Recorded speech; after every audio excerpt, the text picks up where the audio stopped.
All right, bad boys in Jane Austen's novels. Well, in the Regency period, gentlemen and ladies, which is what we're primarily talking about today, did have some common aspects between gentlemen and ladies. They were all expected to marry. They didn't work for a living, and they were expected to bear children and heirs, right? But they lived in very different worlds, which we all know. The ladies were supposed to be domestic, modest, chaste, devout, charitable, elegant, and follow the conduct books at the time. It was believed ladies were totally devoid of libido and only interested in sex for procreation during marriage, within marriage. On the other hand, gentlemen were in the public world, involved in politics, war, business, and adventure.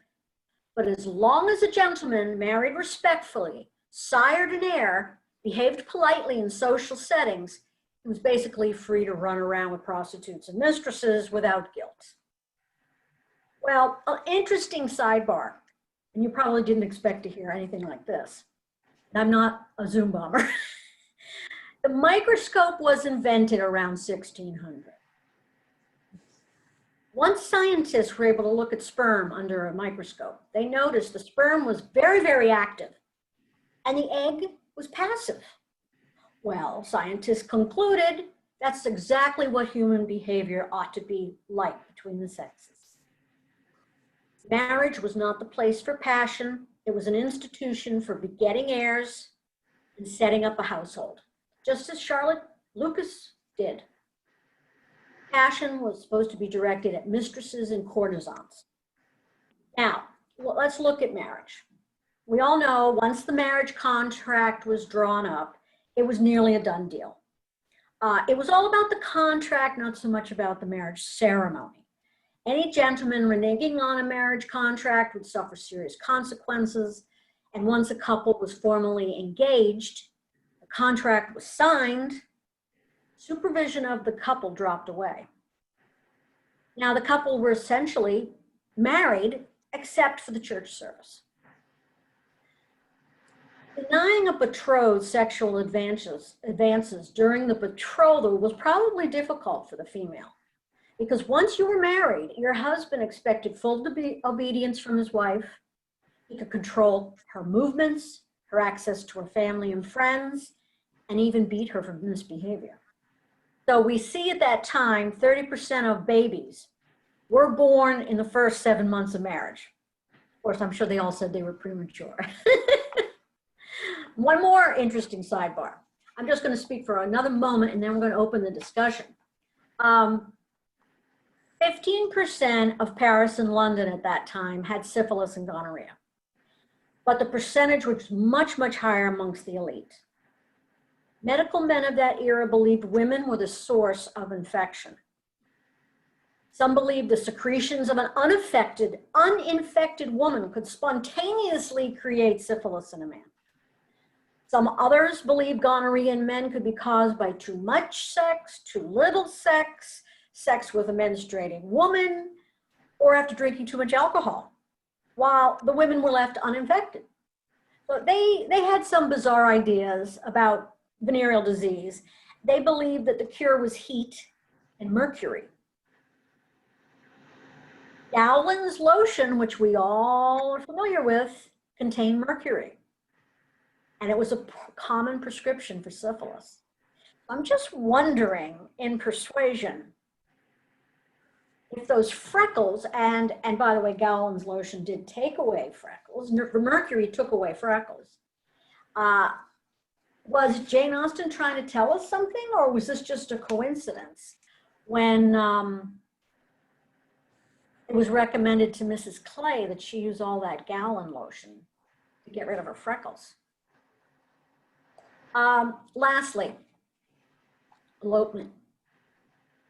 Scottish law only required 2 witnesses and a minimum age of 16 for both parties to marry.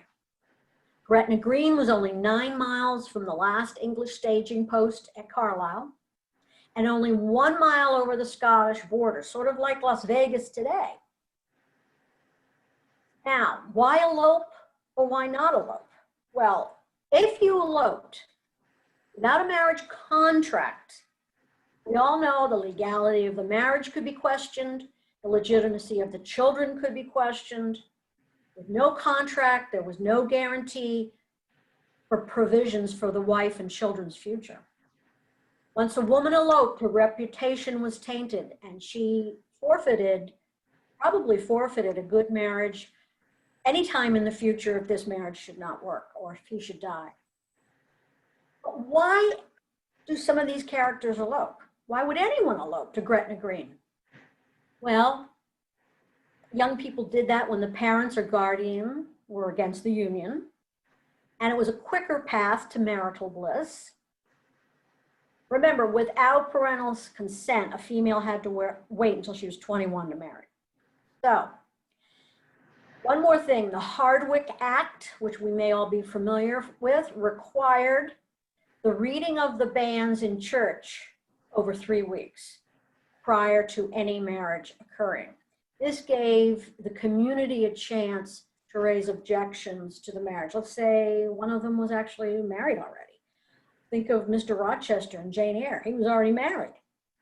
Should have had some reading of the banns there. Well, to get around the time spent on reading of the banns, a couple could purchase a license from a bishop, but that was very costly. Now, another option for eloping to Gretna Green would be elope to a big city, a large parish, get lost in the crowd where your parents can't find you, lie to the clergy about your age and your residency. And if it's a very large clergy, a very large parish, they might not verify your age and where you live. And then you could reside in that city for 3 weeks and have the banns read for 3 weeks in that church. And then you could get married conventionally in a church. And hopefully your family wouldn't hear about it until you were married. No, they had to live in sin for 3 weeks until they got married. And hopefully the girl didn't find herself abandoned and pregnant before that 3 weeks was up. The last thing I'm going to mention is Julia Bertram in Mansfield Park. She eloped with John Bates after her sister Maria ran off with Henry Crawford and abandoned her husband. Now, was Julia smart or foolish in doing this? Well, once it got out that Maria had run off, she was ruined in society, and Julia would be ruined in society as well. Maybe it was best for Julia to elope before everybody found out about it. Besides, Bates had been pursuing Julia ever since he met her, and he was also the son of a peer. He was a very good match for a daughter of a baronet. Yes, there was no marriage contract, but if she hadn't quickly taken action with Yates, his family may not have allowed them to marry once the word was out about her sister. So that's all that I'm going to say is a little introduction about these bad boys and what goes on. Does anybody want to start out? I had put out some questions on Facebook and emailed them, looking at some of the worst boys in her books, like Willoughby and Wickham. Anyone want to say anything about them? Who's the worst bad boy? Yeah, go ahead. Well, I thought about this all week, and I've looked at a lot of different charts of who's the worst, and to me, it would have to be the one that did the most damage, which would be the baddest, so to speak. And I think that's Willoughby, because he just left a trail of bad things happening. You know, getting the girl pregnant, leaving her at 15, then all this stuff with Marianne, and then continually showing up drunk when Marianne's sick. Just a whole swath of bad things that he had left. And I think he has more than the rest of them do. I mean, the other ones have character flaws for sure. But if you think of you know, who did the most damage, I believe it's Willoughby. That's just my And it's funny, in the movies, you almost feel sorry for him.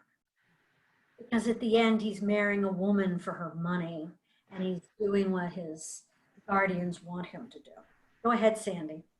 Oh, well, if you want to talk about who did the most damage, what about, I'm blanking on the name, but the brother in Sense and Sensibility, who denied the girls any money as the father intended?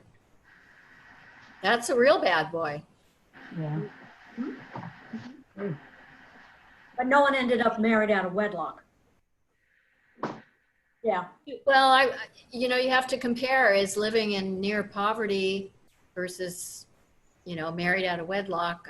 I don't know. Married out of wedlock, nobody's going to marry you after that. But fortunately, she had a guardian who would take care of her. Sonia, did you want to say something? Yeah, I was gonna just since Sandy mentioned, I think John is his name. John Willoughby. Yeah, but yeah, for me, Mr. Bennet's always been a bit of a bad boy because given their society and the fact that had Elizabeth married Mr. Collins, they would have had security through that. His sort of treating it as a joke and Mrs. Bennet's concerns as a joke, considering it's not like he can provide them with any great living or stability if something happens. For me as a father, I know in modern times we like the relationship between Mr. Bennet and Elizabeth, but just as a father, I've never thought too much of him. So, yeah, not someone who took anyone to Gretna Green or dumped them, but in a way, is neglectful in some sense in that way too. So just the other bad boys, the relative bad boys. You're right. I mean, last month our Zoom was about the fathers in her Oh, novel. I missed that, sorry. Yeah, and you have a very good point. A lot of the fathers did fall down on their fatherly duties. Number one, providing for their family financially. But when we think about, and you're right, that was poor of him. Wickham tried to talk a young girl, Darcy's sister, Georgiana, into eloping. But it doesn't seem like there was any lasting damage. But who knows? What if she had gotten pregnant, But Yes, Gloria. what I thought was, we don't really know what other damage he has done, because supposedly he goes through different towns and has left other maybe barmaids pregnant. We don't know what the damage he has caused. We really don't. Yeah, I think with Georgiana, almost the fact that she comes from so much money and so much reputation to begin with, and her brother sweeps in to save her, that really is her saving grace. If she hadn't had that, elopement or no elopement, she wouldn't be where she is and have the opportunities that she does afterwards. Well, also, if you think about it, Wickham went off with Lydia, and if Darcy hadn't rescued her, she could have ended up in that condition too. She could have been pregnant and unmarried. That just would have added to Wickham's badness in our eyes. Yeah, no, but Austen gave us Very lucky. happy endings with Pride and Prejudice, which is, I think, one of the delights of the book. No one ends up like Julie or Mariah, so that's always nice. Well, I have to say, once someone in the family does something unseemly like this and amoral, the whole family does come together to try to make it right so that the stigma isn't transferred to them.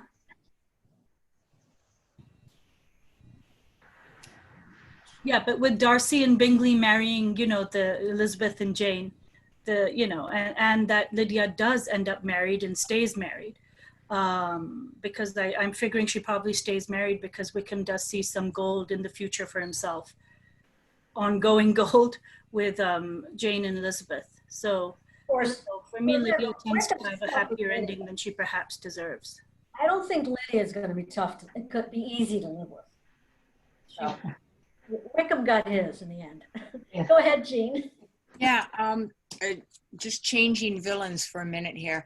I know it's very popular nowadays for us all to really love Henry Crawford and wish that Fanny had married him because he's so charming and dashing, but he's really a terrible person. You know, he comes into this community, and the first thing he does is flirt with both Bertram sisters, and knowing he doesn't care about either of them, and knowing that it's creating a lot of anxiousness and what do you call it? Just, you know, head-to-heads between the two girls, really disrupting things in that family for no good purpose. And he didn't want to single anyone out, of course, because then he'd be sort of tied to that girl. But it's just a vicious thing to do.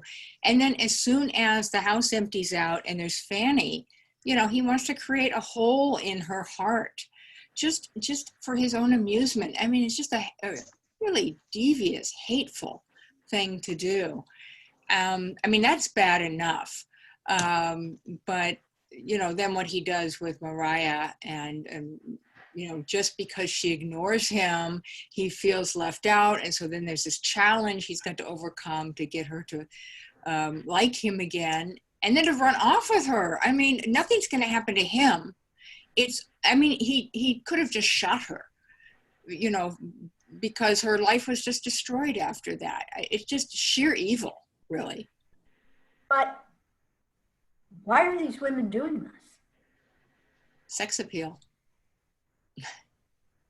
You know, they know the outcome. These young women know the social stigma. I don't get it.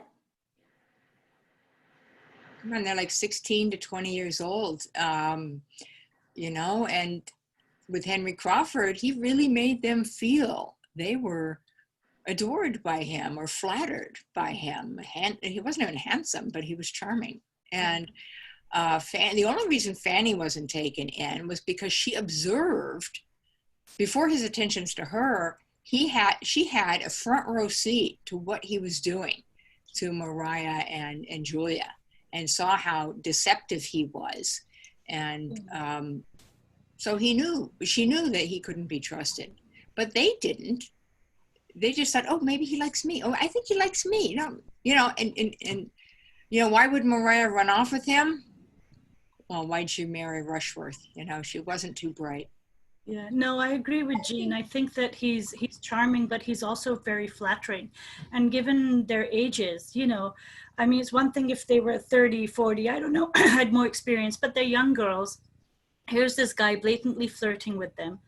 And they're not, with Julia and Mira, they're not the most closest of sisters per se. There's a bit of competition between them, but you know, Fanny's not flattered. Fanny's not the sort to get flattered by empty words or empty promises and whatever. So she keeps herself safe because her morals per se or her ethics are a little stronger. But Mariah and Julia have always sort of, you know, from the beginning, especially with Mrs. Norris, Look how differently different environments that they grew up in as children.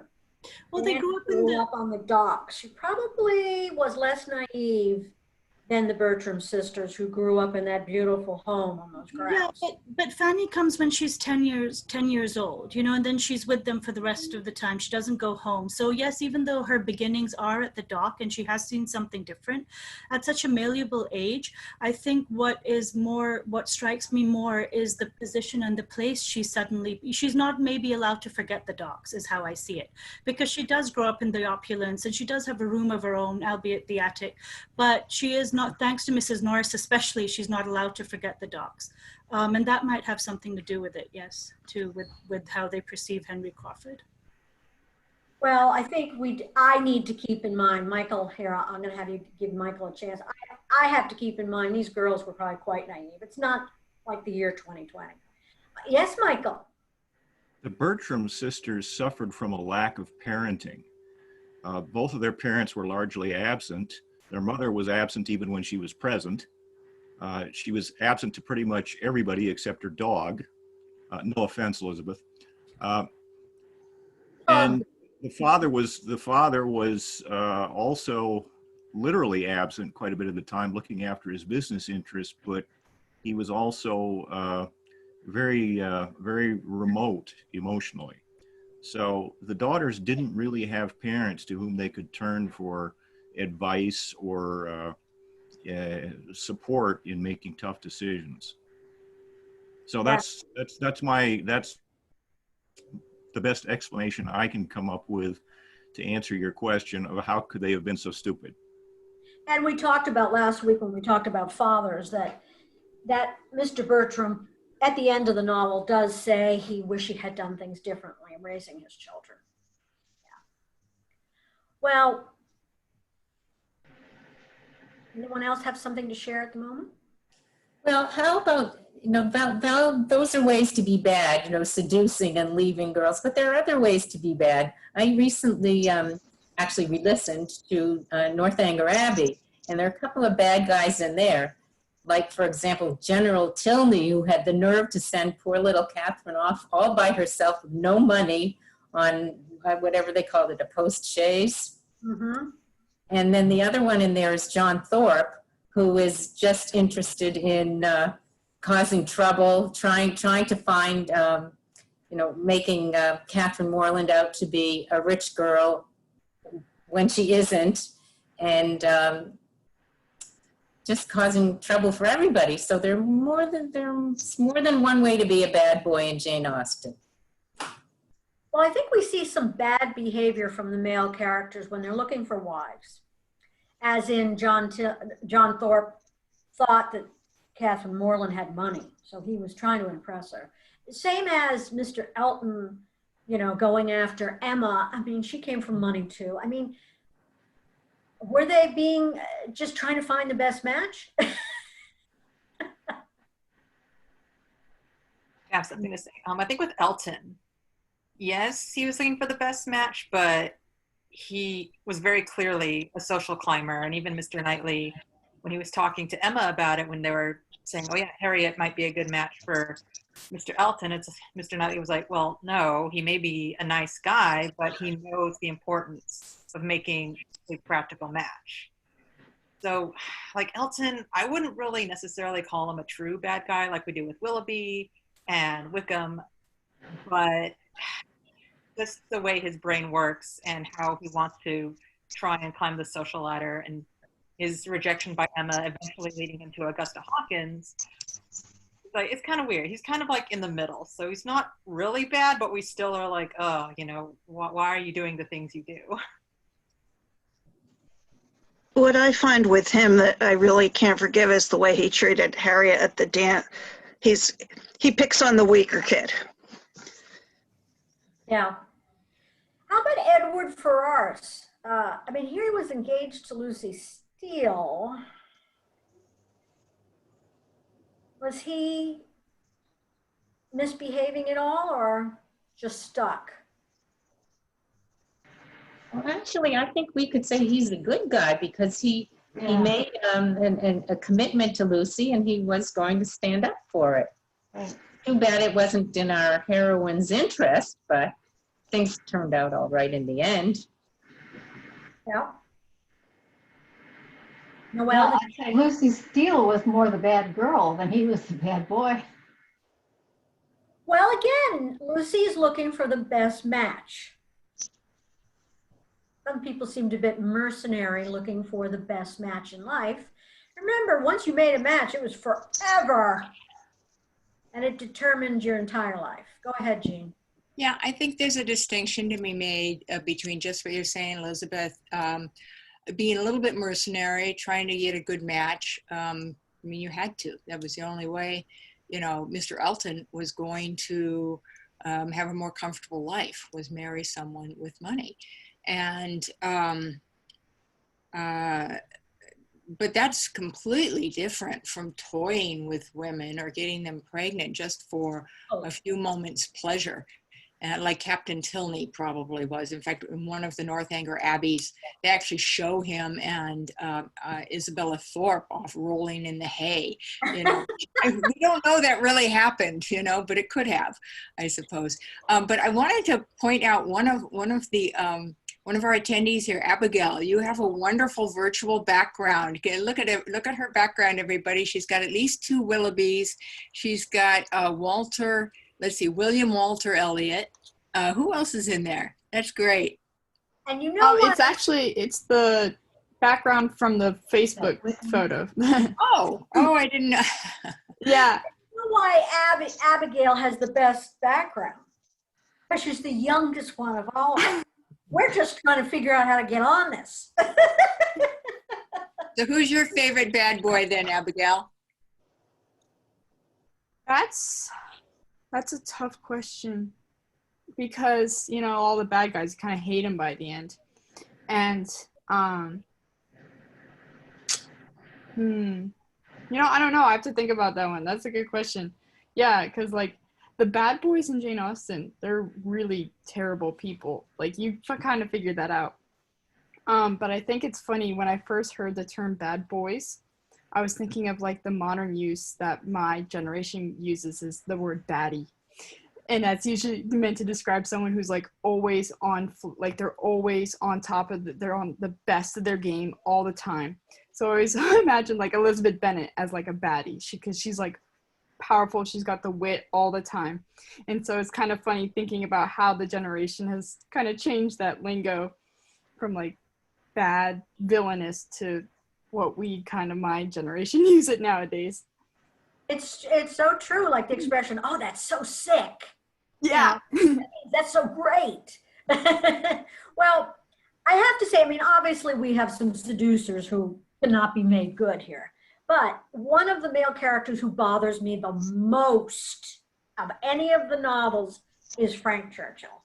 He's just so full of himself, and he thinks he's being so clever hiding his proposal to Jane Fairfax. He just, I don't know, there's something about him that really grates me.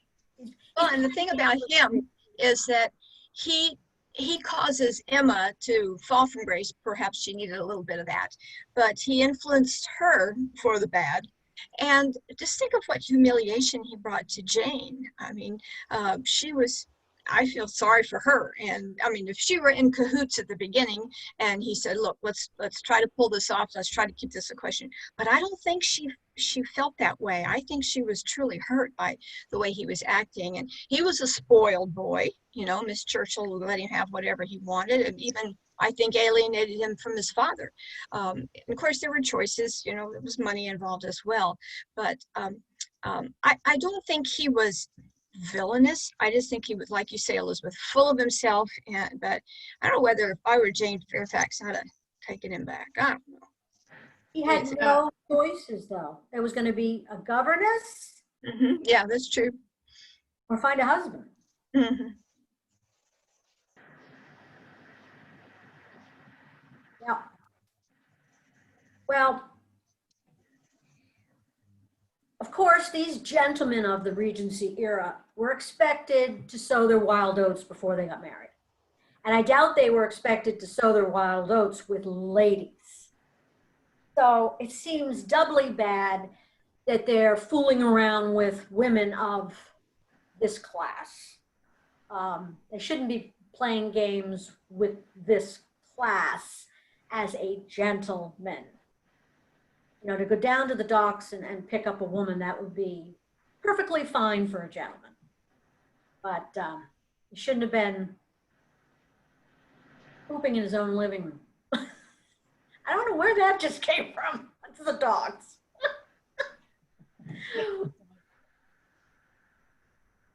Well, there seemed to be a lot of poor behavior by the male characters, the females too. So what do you think Jane's telling us? Do you think Jane actually saw this stuff go on in her society? She must have heard stories. Yes.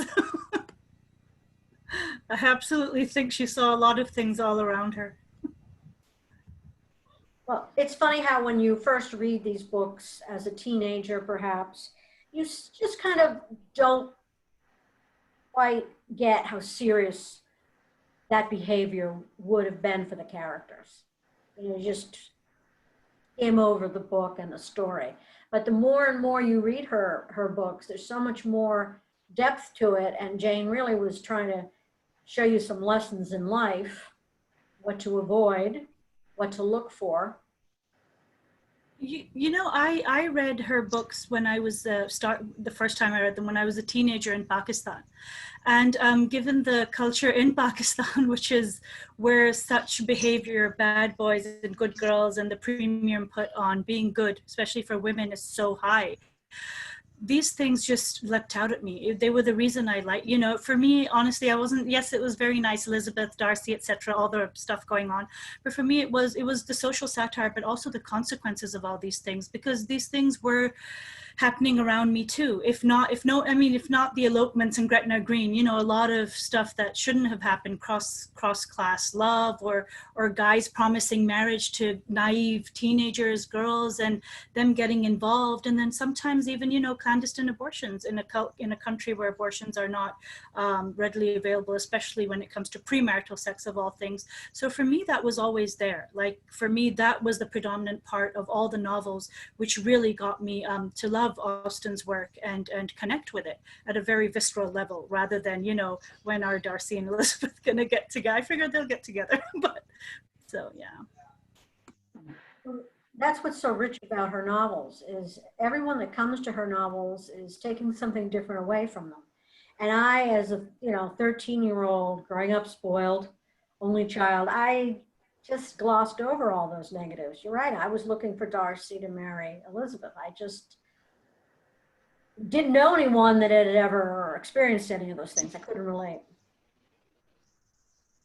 I of course read them for the romance when I was a kid as well, but now I really just appreciate her quest for authenticity, who's an authentic person. And so I feel like in Bad Boy Land, Willoughby, I feel like he's more of an authentic person. I think he really does fall in love with Marianne. I think if he wasn't weak, he could have maybe stayed with her. But I feel like what Jean said, that Henry Crawford, I think he's just a total narcissist and, you know, completely. And Wickham, I'm on the fence about. I don't know, is he a complete narcissist, or is there any authenticity to him?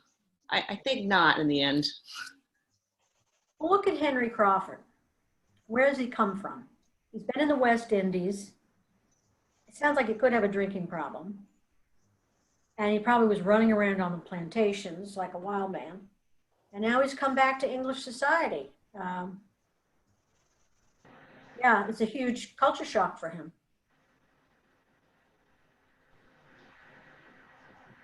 And his uncle, the admiral, was living in sin with his mistress after his wife died. So that didn't set a real great example. This is in Mansfield Park? Weren't you talking about Henry Crawford? Yeah. Yeah. So wasn't it his uncle who was the admiral? Yeah. And that's why pretty much I think they had to remove from London, because it might have been okay for Henry Crawford to live with his uncle, but certainly not for Mary Crawford to live under his uncle's roof without Mrs. Admiral there. Yeah, I forgot why they left their uncle's home. Huh. So he was a bad boy too, the admiral, but he made up for it by making William Price a lieutenant. Well, Michael is the only gentleman in this meeting, and poor Michael, he's hearing us badmouth all these male characters. Of course, there were plenty of bad women characters in her books too. Did you want to say something, Noelle? No, I didn't have my hand up. Well, in today's world, do we have the bad boys? Do we have the cads? Absolutely. Are there more or less or the same?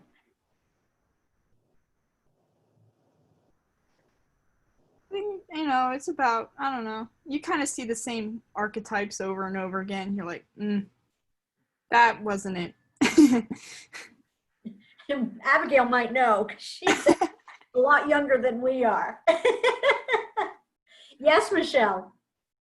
In terms of comparing Bad Boys then to now, the one thing that may be kind of different a little bit is sex. Because nowadays, at least in Western culture, some of the time, if not most of the time, casual sex between two unmarried people is okay, particularly if it's heteronormative, man and woman. But we still today get into like kind of a tizzy if the girl ends up getting pregnant, especially if she's underage. We maybe might get kind of our feathers ruffled if she's a little bit older, maybe in her 20s, but probably not so much now, definitely if she was still underage. So I think that's definitely changed, especially when you're trying to do modern adaptations of Jane Austen today. I don't know how many of you have seen the Lizzie Bennet diaries on YouTube back in 2012. Oh, yes, we did watch them a few years ago in our region. Right, yeah, because like now you have Lydia in a day and age where it's like, well, okay, sex outside of marriage probably wouldn't have much of an impact as it would now, but then having Wickham turn around and try and make public a sex tape that she was kind of pushed into unknowingly. So it's like, okay, maybe that then we'd have to really update to today's standards, not just difficult when casual sex outside of marriage is not so scandalous today as it was back then. Well, with the pill, obviously, when it came out, women had more freedom. They could control what happened with their bodies. But yes, women today can control pregnancy with birth control, and they have careers, they can make their own money. But the issues about finding a mate really haven't changed since Regency in England. It's still about integrity. It's still about honesty, about being a good provider both ways in a marriage for your offspring. So many of the issues really still do exist. I mean, I don't know how many of you saw on Netflix, Dirty John. It's a series based on a true story. Back about 20 years ago, a divorced woman met a man on a dating website in California, and he said he was an anesthesiologist, and they fell in love, and before you know it, they're married 3 months later. But she didn't get to know him well enough. Bad on her. They got married in Vegas. They basically went to Gretna Green. She finds out he's not an anesthesiologist. He doesn't even have a job. And he's just a scam artist. She had money. She was had a very successful career. Yeah. And it is based on a true story. He turns out to be a psychopath. But I think the underlying thing between the thread from Austen's time to even now is really the notion of betrayal. You mentioned integrity and trust, and really it does come down to betrayal, right? If you're told something, if you're given, whether in the case of Dirty John, you know, if you're given an impression, if you're catfished, I mean, catfishing, you know, is so common these days. You put on so many of the dating websites, you put on a picture that is not perhaps a true representation of what you look like right now. That, you know, so there's so many different layers and notions of what betrayal means in today. So whereas I mean, like Michelle said, you know, in Western culture, premarital sex might not hold the same stigma and have the same repercussions, but definitely in different cultures around the world where Austen is very read and very popular and stuff, they definitely hold water there too. But I think in Western culture, at least US culture and stuff, the notion, there's very much the notion of betrayal is there, but it's manifested in different ways and different different ways than the more traditional ways of just being left at the altar or being, you know, not being someone running off and not marrying you after promising that. So. Sonia, what is catfishing? Yeah, I wondered that too. What is that? Abigail, I'm going to hand it over to you. I know what it is, but for precise definition, I'm going to hand it over to you. That's just trolling for women. That's okay. Yeah, so it's like say you're on a dating app. So the most extreme version is like you're on a dating app and you're looking for like a guy. And you find the perfect guy and he's super handsome and he's got the perfect photos and the perfect face and all this. And you go to meet him and you expected a young 24-year-old whatever, and you go to meet him and he's a 72-year-old guy living in an apartment. Like, so it's basically like posting a picture and acting as someone you aren't on the internet specifically. Right, or also for me always it's like, you know, like even on Facebook and stuff, you put a picture that is way younger or a really nice picture the day your skin and hair looked really thick and nice.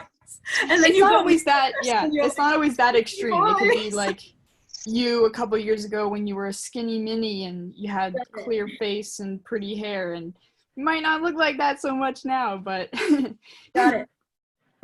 Well, Oh, with this quarantine, of course, I'm watching a lot of Netflix. There's another, can I?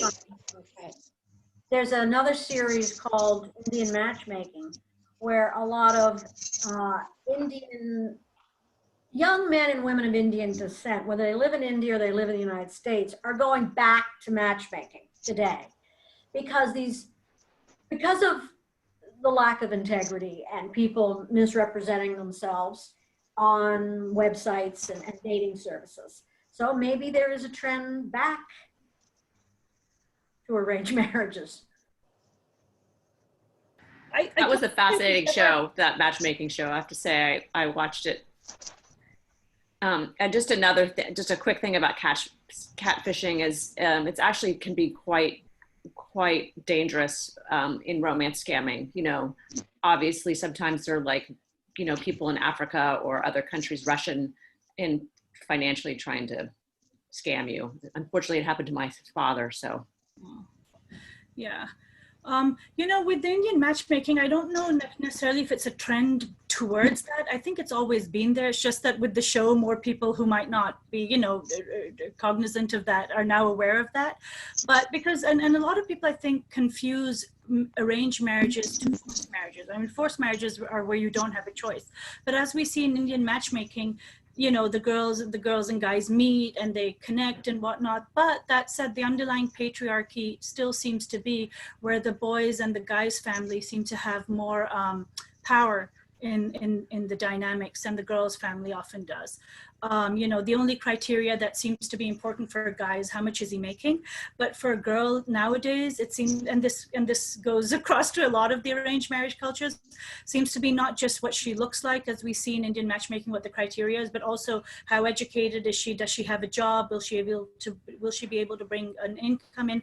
So I always find this aspect very interesting, where because for all the progress and stuff that women have made and definitely have made, it sometimes in these traditional cultures almost works in an interesting, let me say interesting way, because it adds to the requirements of what is expected of them, rather than necessarily giving them an independence, which is what it might have been designed for. So What did Elizabeth say to Darcy? She what? Sorry? Remember, Darcy gave a list of what he thought a woman should be. Oh, yeah. And Elizabeth said, I'm just amazed that you know any women like that. Yeah. Oh, yeah, I know. You could, today's day would add to that list that she must have, you know, a PhD, and she must have written this, and she must have, you know, and yeah, true. So times haven't changed so much. You know what? One thing about women, I think that's almost something very similar to that age, where women were supposed to be very quiet and not talk and not be in the forefront. It should be just males in there. And I think that's kind of very similar to what we have now, because the women who are vocal, who are eloquent, who have strong opinions are seen as something bad in the spotlight. You know, even look at our politics, right? Well, I've never been married. I've been engaged twice. I'm 62, and I got to tell you, I've had more men say they were afraid of me. I remember a man I was dating said, have men ever been afraid of you? I said, are you? Oh, no, not me. I thought, yeah, right. That didn't last much longer.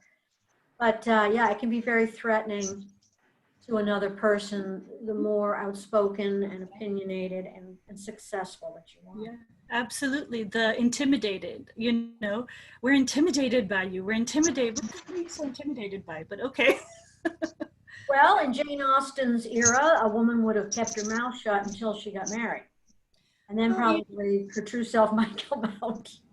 You know, I'd say in Jane Austen's era, definitely, but even today, and not just in the case of men also, but how many of us, even in Western cultures, you know, when you're in a family you know, I always think of a Thanksgiving family meal, everyone sitting around the table, most people are just shutting up, especially these days sometimes, because they don't want to rock the boat. They don't want, and not just because they don't want to cause trouble, but they don't want to be seen as the troublemaker either, you know?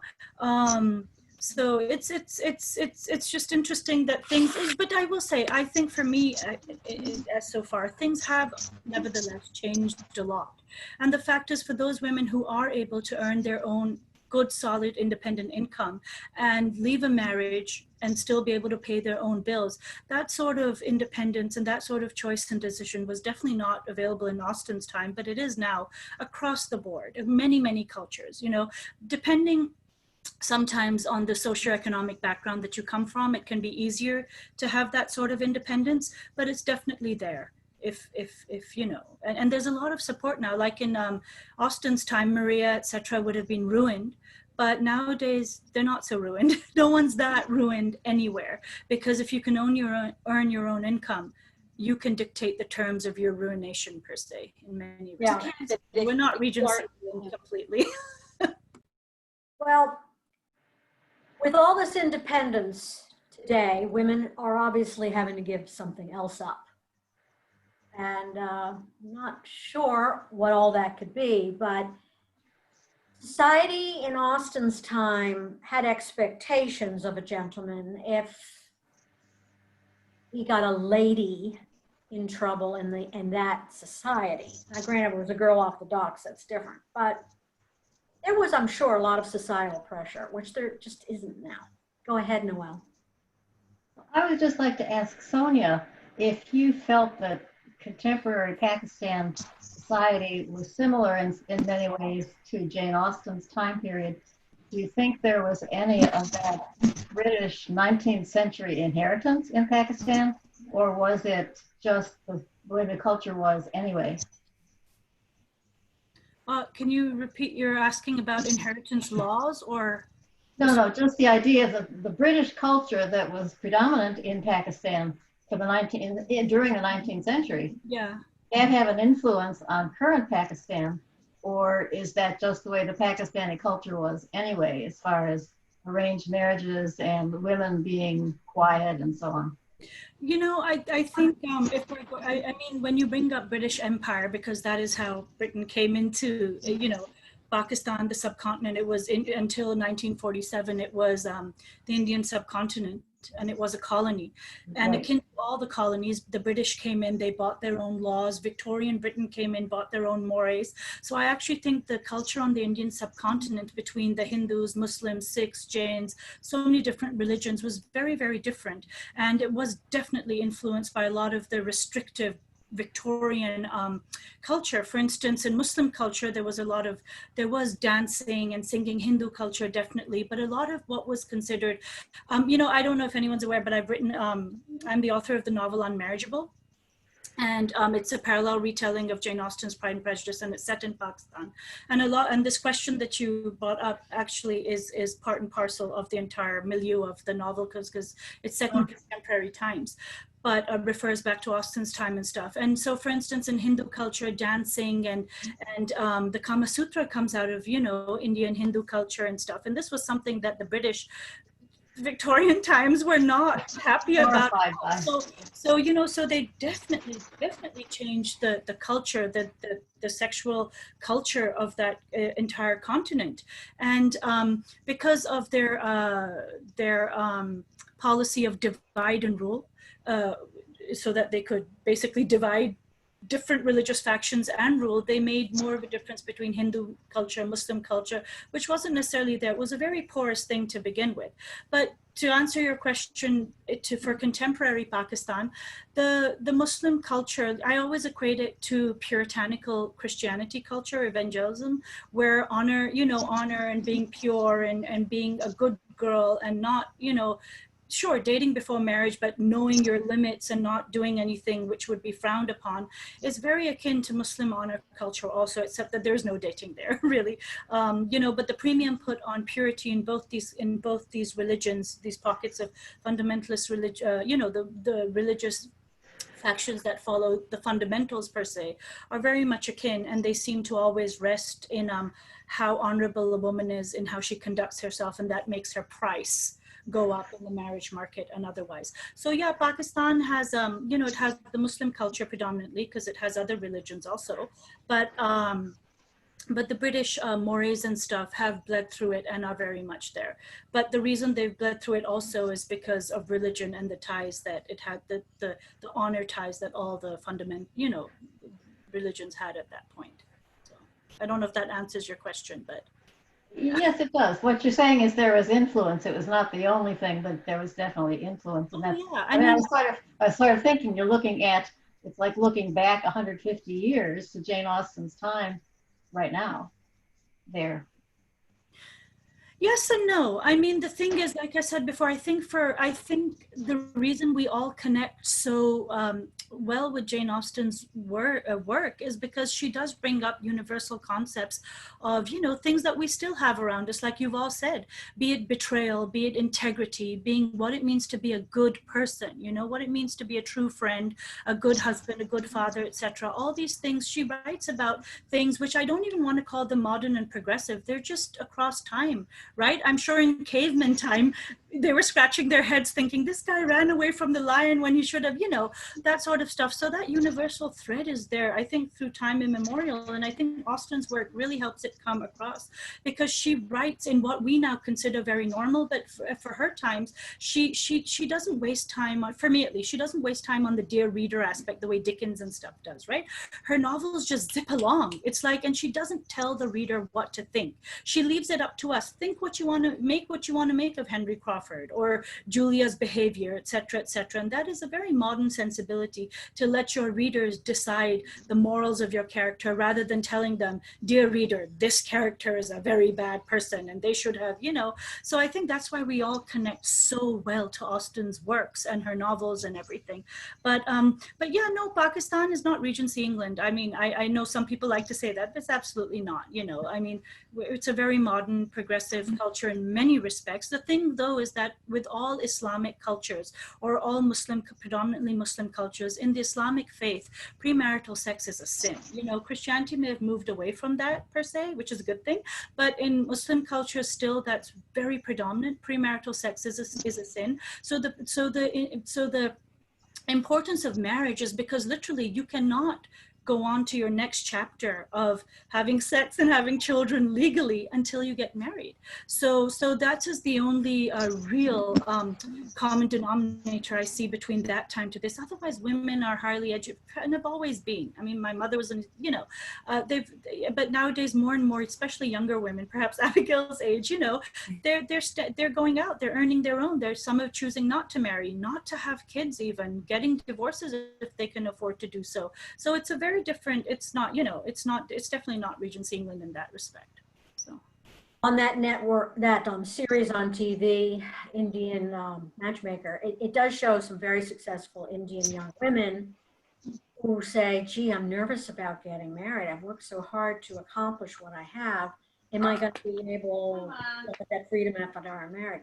And I think it's exciting that Sonia is on with us. I had no idea she'd be in our meeting.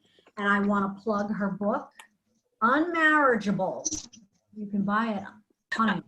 I just want to say I had to come to my own setup to sit because it's Sunday and I was in the other room, but my husband and kids started running around and doing things. So that's why you see them. Otherwise I sat there with but thank you though. I appreciate that, Elizabeth. Well, it is Pride and Prejudice in Pakistan, Unmarriageable. I love it.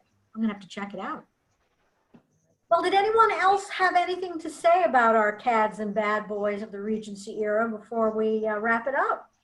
Well, I had one more thing, although this discussion about bringing Jane Austen to the present has really been very good. But there was one question that you asked on your list that has nothing to do with the present, which was who might have been the biggest real-life bad boy during the Regency era? This is completely in a different area.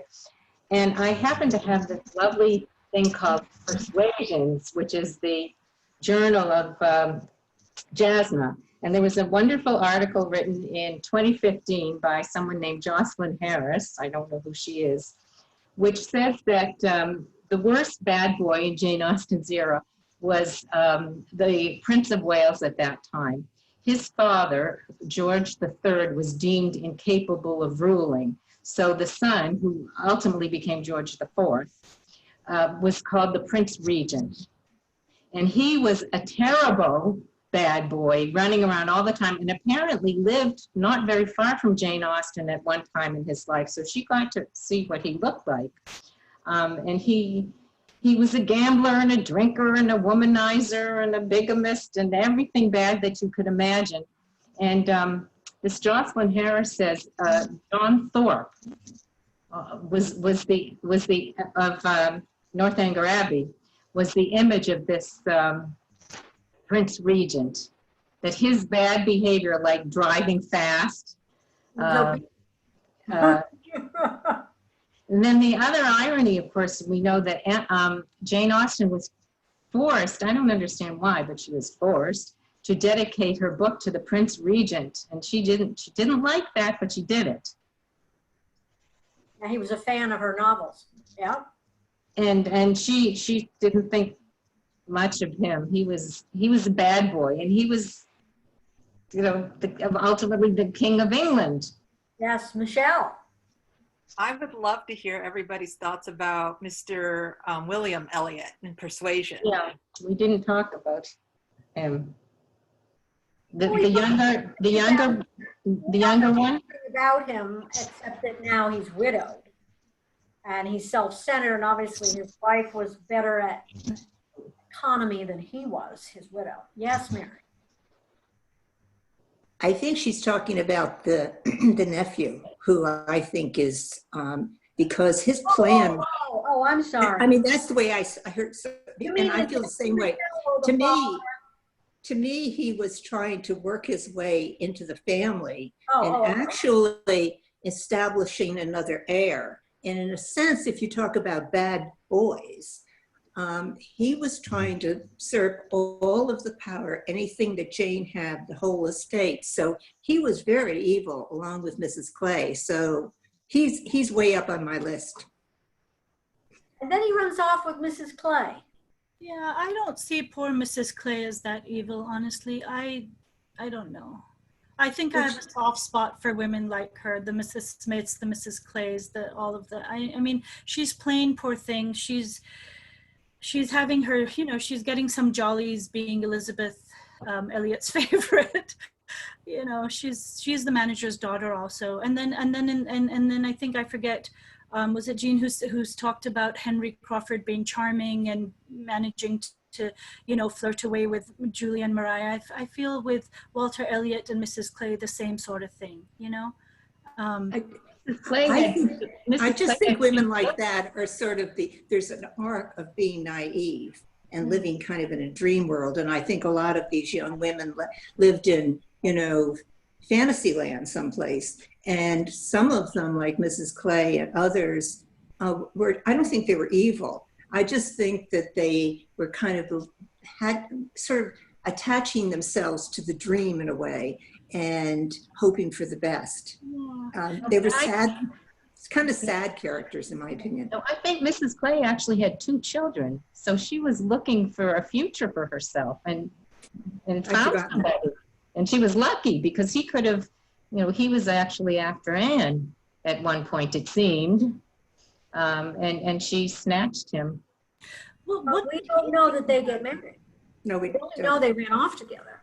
Yeah, we don't know if they get married. But why do you think I've just always wondered what he found attractive in her, though, except to the extent bad teeth. Bad teeth. Butt teeth. Perhaps all people had some teeth issues at that point in time. I don't know. Yeah. Well, we know she had children and she had freckles, but we don't know much more about Mrs. Smith. Maybe Mrs. Clay, right? Mrs. Clay. Yeah. Mrs. Clay. Maybe she went after. I wonder if I can, now that you mentioned Mrs. Smith, though. What does everyone think of Mrs. Smith's behavior and not telling Anne? I've always found that rather, again, interesting, because it's almost like, is she a good friend? Is she not? I mean, she would have let Anne marry him, it seems, to recover some of her own money, or if I'm correct, if that's what her motive was. But why wouldn't, I don't know. Any thoughts about that? I don't think this is a popular idea, but I think Mrs. Clay is a plot device. And, you know, I'm sorry, I do. And she, and through her, we were able to see how devious the young Elliot was. And I don't think there was any great commitment or whatever. But anyway, I'm sure we're not happy about plot devices, but I think Jane had to use them. Yeah. Well, I wonder there if she had lived longer, if she might have worked more on that and revised that and, you know, made it work a little better, that we could see her motivations and whatnot. I'll give you that. But getting back to Sonia's question about Mrs. Yeah.